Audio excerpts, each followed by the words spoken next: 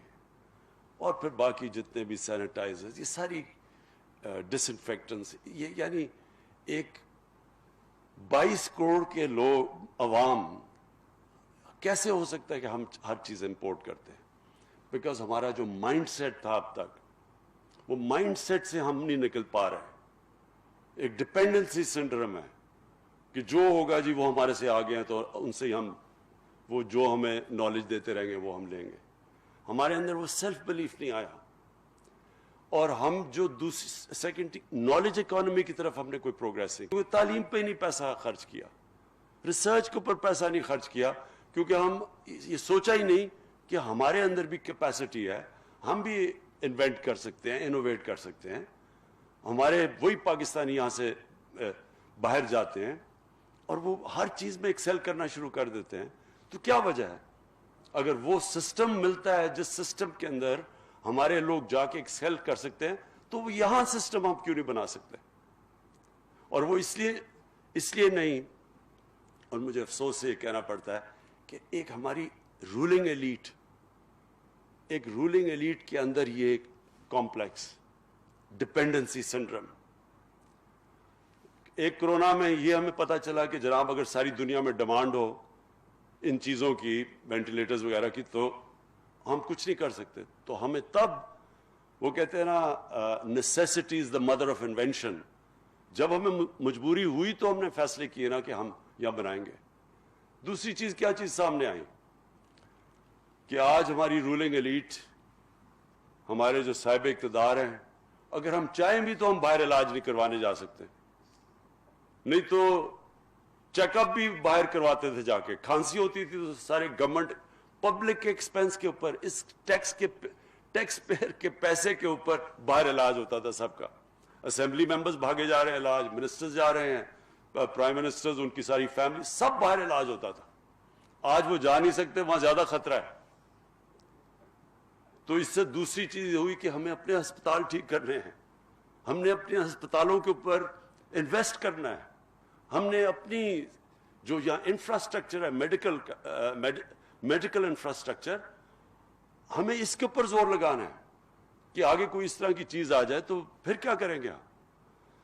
اور یہ جو سیکنڈ چیز ہے, جب تک کہ ہمارے ملک کے جس طرح میری طرح کے لوگ ہیں ہمارے منسٹرز ہم یہاں نہیں علاج کروائیں گے اپنا گورنمنٹ ہاسپٹلز میں, تب تک گورنمنٹ ہاسپٹلز نہیں ٹھیک ہوں گے. یہی گورنمنٹ ہاسپٹلز ہماری آنکھوں کے سامنے ڈیٹیریٹ ہوئے ہیں. میں پیدا ہوا تھا میو ہاسپٹل میں, میری ساری بہنیں پیدا ہوئی تھی. شروع میں جب بھی کوئی کھیلتے ہوئے کوئی چوٹ لگتی تھی ٹانکے لگانے میو ہاسپٹل جایا کرتے تھے. اور اب پیسے والے لوگ سوچتے بھی نہیں گورنمنٹ ہاسپٹل میں جانے کا. پرائیویٹ ہاسپٹلز, اور صرف پرائیویٹ ہاسپٹلز میں اگر اچھا علاج کروانا ہے وہاں کرواؤ, غریبوں کے لیے گورنمنٹ ہاسپٹلز. اور یہ پھر تیسری چیز سامنے آئی ہے, کرونا کی تیسری چیز کیا سامنے آئی ہے. اب تک یہ ہوتا رہا کہ جناب گندا پانی پینے کی بیماریوں سے بچے مر رہے ہیں, غریب کا بچہ مرتا ہے کسی کو فکر ہی نہیں ہے. ہیپاٹائٹس سی ایپیڈیمک بن چکا ہے پاکستان میں, لیکن زیادہ تر غریب لوگ ہیں, کوئی فکر ہی نہیں ہے. میل نیوٹریشن 25% بچوں کو ہے, فکر نہیں غریب کا بچہ ہے. 40% پاکستان کے اندر سٹنٹڈ گروتھ ہے, کسی کو فکر ہی نہیں ہے کیونکہ غریب لوگ ہیں. اب یہ مشکل آ گئی ہے کہ کرونا نہ امیر نہ غریب میں فرق ہی نہیں کرتا.